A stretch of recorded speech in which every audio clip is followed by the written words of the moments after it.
Même lorsque l'on cuisine à la maison occasionnellement pour vendre à des particuliers, il y a des règles à respecter.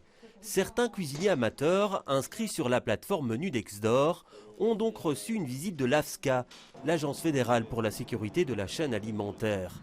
Des inspections que les responsables de la start-up ont bien du mal à avaler. Nous ne voyons pas ça d'un très bon œil simplement parce que nous considérons ça comme de l'acharnement d'une certaine manière.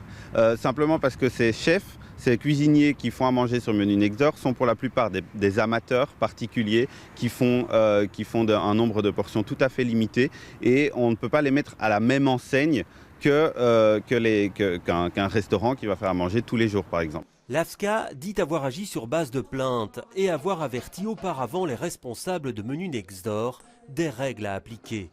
Lors de ces contrôles en général, les mesures d'hygiène ne posaient pas de problème. Par contre, ajoute l'AFSCA, les cuisiniers, qui peuvent produire plusieurs dizaines de repas par jour, travaillent souvent sans autorisation. Un enregistrement qui coûte 140 € et qui est obligatoire.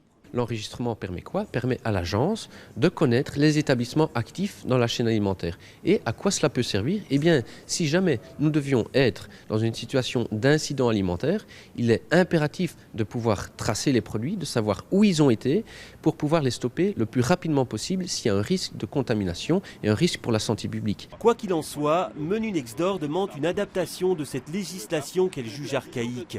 Et elle est loin d'être la seule start-up à le faire.